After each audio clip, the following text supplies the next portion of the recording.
Assalamualaikum warahmatullahi wabarakatuh. Waalaikumsalam. Balik bersama kami di Time Travel. Rahayu dan salam sejahtera untuk kita semua. Tumben nih, Liv. Nggak ada unjukan. Iya. Nggak apa-apa ya. Semoga Lupa belum nyiapin. Belum nyiapin, dia lupa ya. Nggak apa-apa lah. Nah, Liv, Sobat Time Travel, di episode kita kali ini, kita akan ya cerita-cerita kali ya tentang situasi terkini lah gitu. Nah, seperti yang Sobat Time Travel tahu, Alif juga tahu, kan situasi terkini itu kan di wilayah selatan Nusantara Indonesia ini kan sekarang ini lagi banyak kerusakan alam yang sebenarnya kan jadi Timur kali. Iya, selatan ya Timur. Selatan mulu. Kayak mau bahas ini Ratu Kidul mulu aja ya. Oke, di timur ya, di Indonesia bagian timur. Kan banyak terjadi kerusakan alam nih belakangan ini gitu. Nah, sebenarnya kan jadi kayak apa ya, keprihatinan yang mendalam lah bagi semua orang.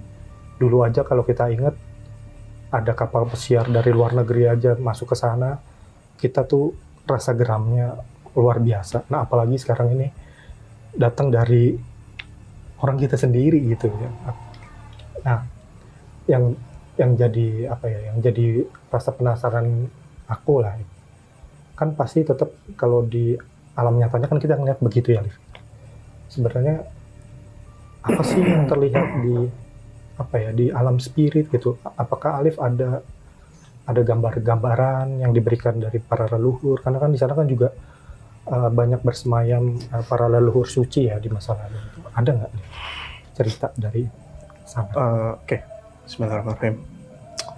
Kalau misalnya teman Sobat Time Travel dengar suara-suara di belakang kita, ya abaikan aja lah ya.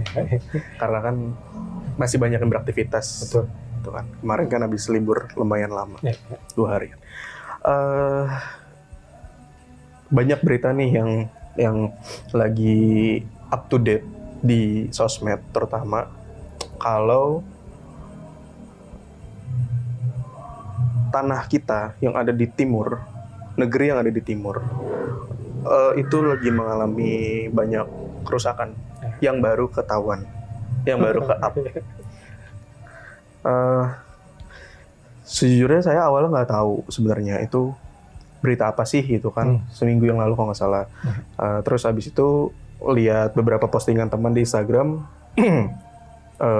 Save Raja Ampat hashtagnya, hashtagnya Save Raja Ampat. Terus akhirnya saya mulai cari tahu, sampai akhirnya salah satu akun di Instagram itu muncul di beranda saya. Terus saya lihat video dari orang sana, itu parah banget, karena udah hancur ya sebenarnya. Iya. Dibilang botak, udah bukan botak, itu udah hancur. Tadinya gunung begini jadi tadinya kan bukit ya. Iya. Di situ saya ngerasain, nggak tahu ya, kayak bukan sedih sih, tapi bukan ke arah sedih justru Mas, tapi lebih ke arah emosi. Kayak marah gitu. Kalau secara logikanya kan, ya saya bukan orang sana juga, tapi nggak tahu kenapa marah banget gitu dari hati.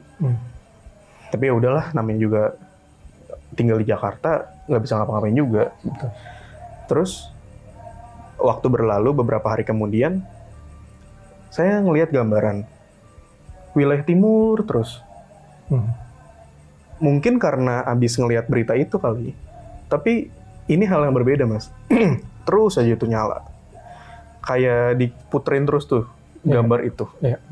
Cuplikan itu diputerin terus, sampai saya mulai ngerasain hawanya. Ketika saya ngelihat makin jelas gambaran itu, hari demi hari, waktu demi waktu, saya makin marah karena seolah saya tuh punya rumah di situ. Seolah-olah begitu.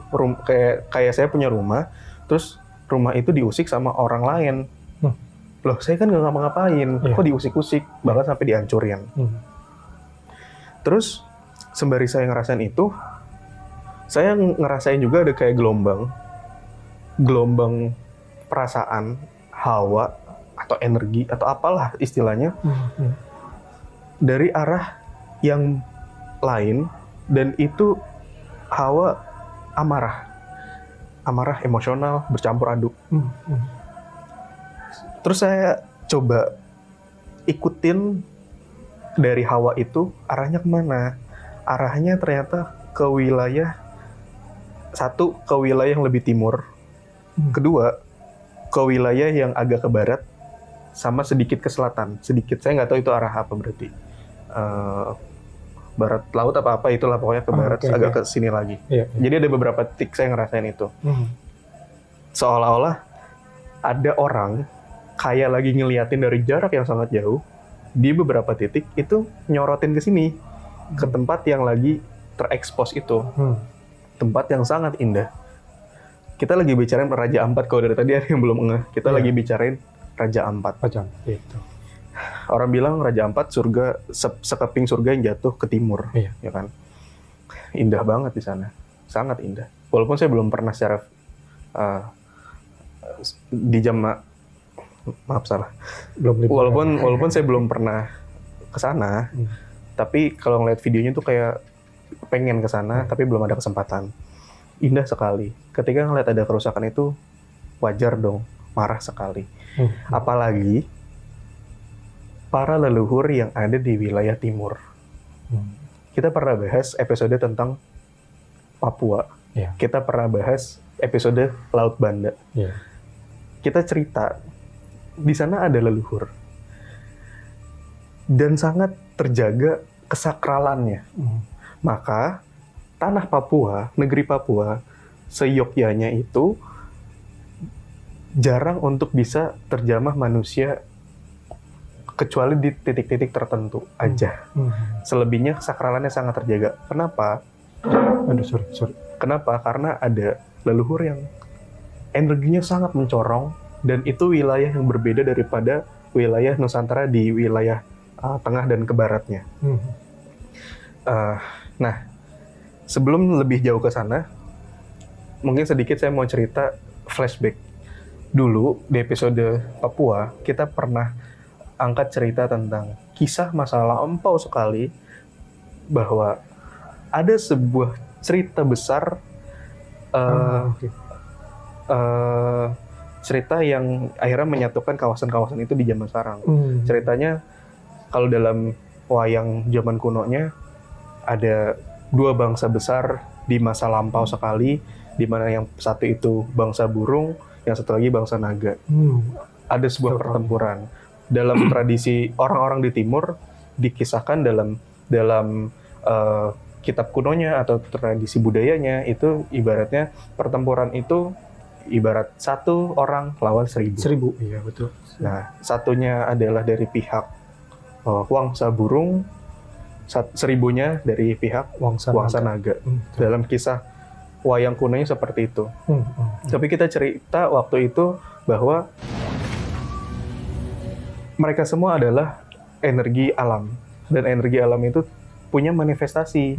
Manifestasi di alam manusia ya seperti alam itu sendiri, gitu. Kalau karakter dari energi burung, kalau ada gunung, di situ cuma gunung batu. Adanya gunung batu, bukan gunung vulkanik. Tapi kalau dari naga itu ada jalur-jalur dari magma bumi. Nanti ada corong-corong ke gunung api. Nah, ini nih, Liv, gitu. Menariknya, Raja Ampat itu jadi kayak pertemuan dari 3 lempeng besar loh. Jadi ada yang dari Pasifik, Eurasia, dan Indo ya. Indo Australia kalau nggak salah. Nah, itu ada 3 itu, dan ternyata titik pusatnya ada di Raja Ampat. Salah satunya di Raja Ampat. Bukan. Oh, pusat justru. Iya. Titik temunya 3 lempeng itu di situ. Dan kan memang itu jalur apa? Kalau kita kan terkenalnya sebagai Ring of Fire-nya ya, Ring of Fire. Dan itu jalur itu juga Raja Ampat salah satu tempat dilewatinya jalur-jalur Ring of Fire di sisi utara dari Nusantara. Nah, oke. Lanjut lagi. Terus dari situ sebenarnya kan ada kisah yang lebih panjang dan lebih lebar lagi wilayahnya. Kita pernah bahas episode tentang Gunung Kinabalu yang ada di Malaysia. Oh iya Ada di Malaysia. Waktu itu kita cerita di sana pun juga itu kan gunung batu juga, dan di situ ada leluhur yang sakral juga. Betul. Kesakralan dijaga juga di wilayah sana. Dan kalau dirasakan secara hawa energinya, seperti masih ada hubungan, masih ada koneksi dengan leluhur yang ada di wilayah timur Nusantara, gitu. Dan kalau terlihat emang kayak membentuk sebuah barisan energi karena termanifestasi dalam bentuk alamnya. Nah, itu kan kita pernah bahas di episode Gunung Kinabalu, Mas. Tapi kayaknya itu untuk episode berikut aja, karena better sih kita fokusnya untuk sekarang di Raja Ampat dulu. Karena itu yang memang muncul terus kan gambaran itu. Oke, lanjut ya. Lanjut. Kita pernah bahas, lagi-lagi kita pernah bahas episode dulu tentang peperangan besar itu. Terus, kalau misalnya kita telusuri sedikit lebih dalam tentang tradisi dan budaya di wilayah timur, orang-orang di negeri timur sana, mungkin ini bisa disebut legenda atau mitos, atau mungkin lebih ke legenda kali ya. Di situ ada dikisahkan tersimpannya, kalau nggak salah, entah itu telur. Iya, 7 telur. 7 telur. Jadi legenda Dragon Ball lah istilahnya. Iya, legenda asal-usul Raja Ampat itu sebenarnya dari 7 telur yang dimiliki oleh seorang perempuan. Ya. 4-nya itu menetas, kemudian menjadi raja yang akhirnya memimpin pulau-pulau besar yang ada di Raja Ampat. Sementara sisanya itu, satu jadi batu, satunya lagi jadi hantu, satunya lagi jadi seorang wanita, seorang perempuan. Nah itu gitu. Ya itu, kira-kira gitu. Nah itu ada hubungannya nggak sih, Liv? Kalau Alif tadi cerita ada epic besar zaman dulu yang 1000 lawan 1 itu, apakah 7 ini bagian dari 1000-nya itu? Gini Mas, sejauh yang saya pahami, misal pun secara harafiahnya 1000 pun, mungkin sekarang bisa berbeda. Terus juga seringkali diceritakan kalau alam itu juga punya hidupnya sendiri. Betul. Kadang-kadang orang-orang tertentu itu bisa ketemu dengan seorang orang tua atau perempuan, atau mungkin anak muda, atau mungkin kadang-kadang seperti burung atau hewan-hewan tertentu yang seharusnya itu nggak semestinya di situ, kayak tiba-tiba muncul aja. Bisa jadi mereka-mereka itu ya adalah manifestasi dari wujud energi alam itu sendiri. Kalau kita pernah cerita di banyak kesempatan, contoh gunung itu gunung bentuknya kita lihat, tapi dalam dimensi yang berbeda itu seperti orang yang sangat besar. Makanya kalau mau naik gunung, kenapa mesti sopan? Karena kita kayak mendaki pundaknya sampai ke kepalanya. Terus ke laut pun juga sama, mesti ada tata keramanya juga. Makanya para pelaut juga paham tentang etika-etika tak tertulis itu. Begitupun dengan hutan. Termasuk apa yang ada di alam Raja Ampat juga begitu. Maka kadang-kadang saya cerita ke beberapa orang, kalau Raja Ampat tuh kayak tempat yang seksi, yang menarik, eksotis. Di situ indah sekali, baik di daratannya maupun di bawah lautnya. Gitu, itu indahnya luar biasa. Karena wujud dari alam nyata itu merupakan representatif dari energi alam yang ada di situ. Kalau yang pernah saya dengar dari cerita orang tua zaman dulu memang ada perang besar itu. Entah itu memang terjadi di alam manusia pada masa dulu sekali, atau mungkin itu di alam berbeda, walaupun tentu tetap di bumi.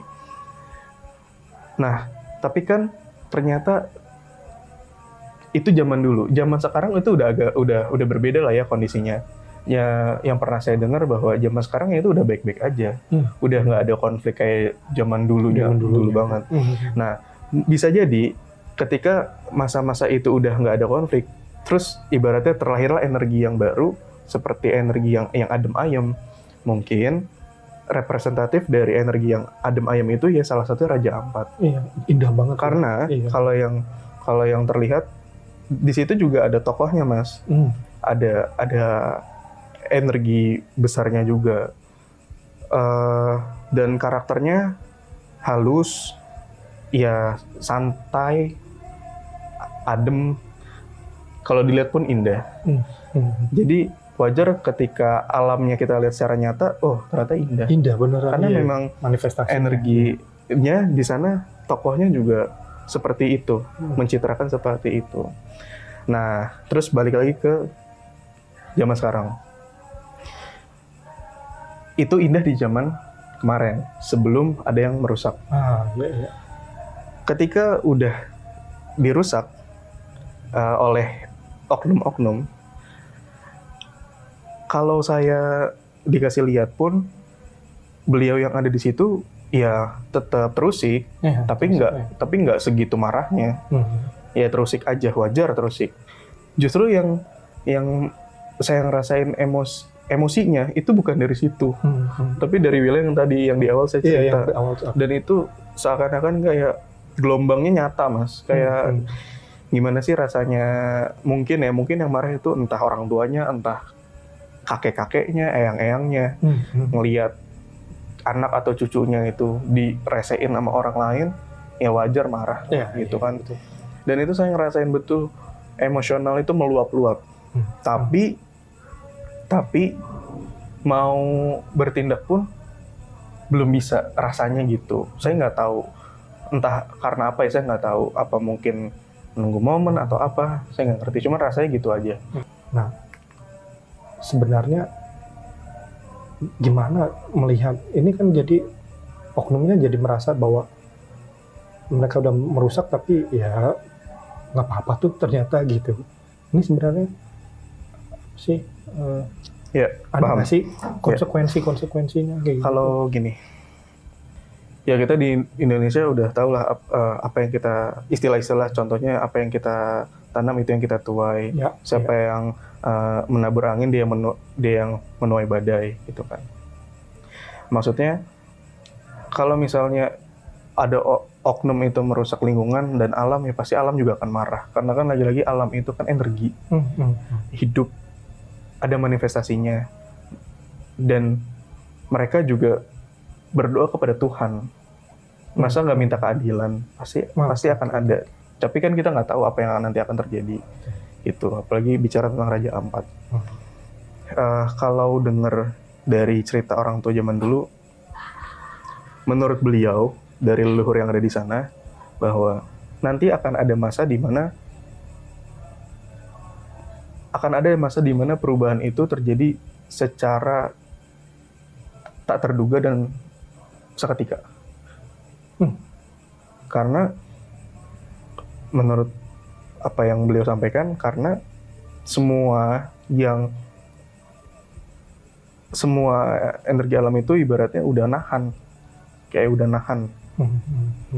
untuk action, tapi mungkin belum ada izin dari Yang Maha Kuasa. Makanya seringkali kita cerita dari referensi kitab kuno, kitab suci, tokoh-tokoh, petuah tokoh leluhur, ya nanti ada masa titik balik itu. Mungkin itu kali, mungkin ya. Mungkin ini yang sering Alif ceritakan, bahwa ada masa-masa yang dipercepat gitu ya, yang para leluhur pernah Alif sampaikan gitu ya. Mungkin bahasa zaman sekarang kayak instan karma gitu kali. Iya. Ya, tadi kan Alif bilang siapa yang menabur angin dia akan menuai badai. Nah, mungkin waktu itu terwujud itu jadi lebih cepat kali gitu kali ya bahasanya. Terus kalau misalnya banyak komentar di Instagram, di akun presiden, di akun kementerian ini segala macam. Waktu-waktu yang lagi kita jalanin sebenarnya adalah waktu-waktu di mana zaman itu sudah mau berakhir. Fitnah makin besar. Fitnah tuh bukan berarti yang orang bayangkan fitnah sebesar kebohongan doang ya, tapi banyak hal tentang itulah ya. Kerusakan makin banyak terjadi, dan kayak ya udah biasa-biasa aja, gue fine aja, gue nerima duit kok, gitu. Tapi baik-baik aja kok, nggak kenapa-napa. Itu makin banyak terjadi, dan sebagainya lah. Ya itu yang pernah saya pelajarin, itu yang pernah saya dengar dari para guru-guru, itu yang pernah saya baca dari salah satunya dari hadis baginda Nabi Muhammad, bahwa ya nanti akhir zaman akan begini. Mungkin ini kita udah di akhir zaman. Iya. Nggak tahu kapan jedirnya, nggak tahu. Iya. Gitu. Mungkin dengan peristiwa yang terjadi di sana ya, di Raja Ampat, tentang kerusakan alam, mungkin mengingatkan kita kembali ya akan kesadaran apa menjaga alam ya. Ya seperti yang udah sering Alif ceritakan lah gitu ya. Dan menarik sih sebenarnya karena